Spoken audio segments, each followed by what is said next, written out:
Switching gears, as AI dominates markets and earnings calls, new research shows 95% of workers say they see the value of working with it. Yet Accenture's data also shows over half fear job loss and stress. This concern is underscored by recent layoffs at Microsoft following the lead of Google, Amazon, and others. Now we have the author of that report, Paul Daugherty, joining us for insights into navigating the AI revolution and how businesses can invest in the future. Paul, it is good to see you. I actually wanted to start maybe more high level, Paul. You know, there's been this boom of interest in AI. Certainly investors are excited about it.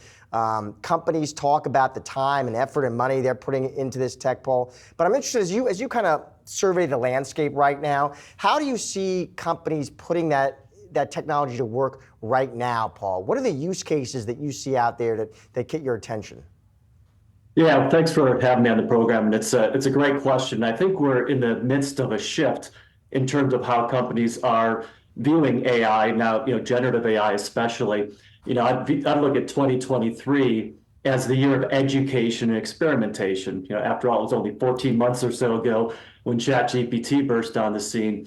And we've done over 700 generative AI projects for clients. And that's a wide array across industries around the world. And what we're seeing is a shift to more companies move from that experimentation to scale. And we really see 2024 as the year when executives are looking to see the results, see the impact, and see the value they can drive at scale. So some of the use cases that I'm excited about that we're working with companies on are areas like drug discovery in life sciences, where you compare a scientist with generative AI models that understand chemistry and biology and can dramatically accelerate the drug discovery process. Very exciting.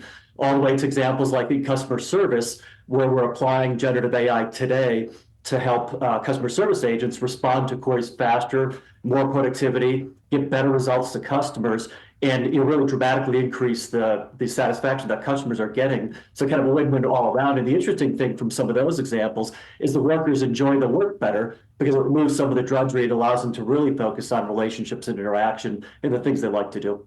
Paul, as Josh alluded to, we've also seen some redeployment of resources, right? We have heard about some layoffs this year. Accenture itself did some layoffs last year, as well as companies trying to figure out where to put the resources. What strikes me, though, is I've heard a lot of reassurances about how AI is going to make workers' jobs more productive, easier. But the folks who are being let go are not being retrained to do AI jobs. They're just being let go. And then other AI people are being hired, is the way I'm seeing it. Is that what's going on here? Well, we're early in the cycle, and that's what the report that we released showed, is that workers are optimistic. 95% of the workers surveyed do believe generative AI can help their careers, and they're excited to learn more about it. But 60% of them have anxiety about whether the company's going to bring them along with it. Then you look at the company side of it. It's a different story where the C-suite executives that we surveyed don't see the broad release of people. They see the need to bring the people along. So we call it the trust gap that's forming, and there's a need for leaders to be better painting the vision of what they're doing, maybe be a little bit more transparent, and then companies to invest in the learning platforms to bring the workers along. So while companies and leaders want to bring the workers along, only about 5% of companies are investing in those learning platforms and education at scale. That number needs to go a lot higher to address the need for workers we're going to have. The reality is you're not going to be able to get rid of today's workers and hire tomorrow's workers because the skills are changing so fast that the companies that win are going to be those that understand how to train and develop the learning program to bring the workers along with them and add the new skills that you need in this new generative AI world, the prompt engineering and other skills that are going to be table stakes for any job in the future. What is it, Paul, about AI that helps companies here more than the tech they already have in place? Yeah, it's important to step back and realize, and I've been doing this for over 3 decades and seen every one of these waves come through. There hasn't been anything like generative AI over that period of time. It is different and it has a different level of impact. The reason is, one, the speed, 14 months to the scale of impact we're seeing. A second is this human-like nature of the technology. It's the first technology that's like looking in the mirror in terms of what it can do, in terms of creating content, its other capabilities. And as a result of that, it changes everything that people do. So the job of the CEO, the C-suite, the manufacturing worker, the frontline workers, everybody's jobs are going to change as a result of this. And that's what's really, different about it. And therefore, we believe what's happening and what needs to happen is companies need to reinvent, work itself and how it happens. And that then changes, the role that people have. So it'll be about how do you develop those new skills. Think back to the internet when it came out. Before the internet, we didn't have web designers, e-commerce experts, search engine, optimizers.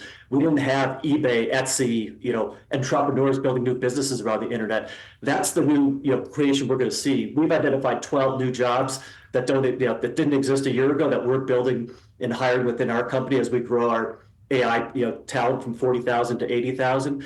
And that's just the tip of the iceberg as you look at enabling everyone, to be able to participate in this generative AI-driven business world and economy. Paul, finally, I want to ask you about what you train the models on, right? There's been some copyright questions, right, about the data that some of the models are pulling from. We saw that play out, for example, with the Hollywood strikes. So how do you approach that and make sure that you have the rights to the data that you're training stuff on? Yeah, we announced a $3 billion investment last year in data and AI to build the capabilities that companies will need as they move through this journey. And one of them is exactly what you said. How do you choose the right models and train the models right? There's over 600 models, different foundation models out there to choose from. So it's a bewildering array of choices that companies face, and there's strategic and investment and lots of implications in which models. And to your point on, you have to understand how the models are trained. There's decisions on proprietary models versus open source models.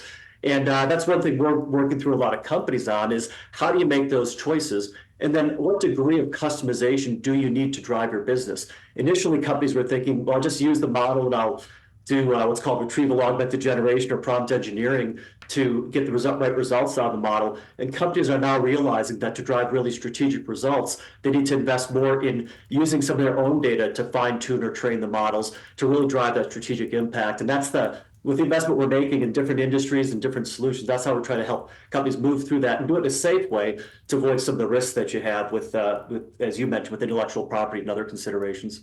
Paul, it's great to catch up with you as always. Thanks for your time. Thank you.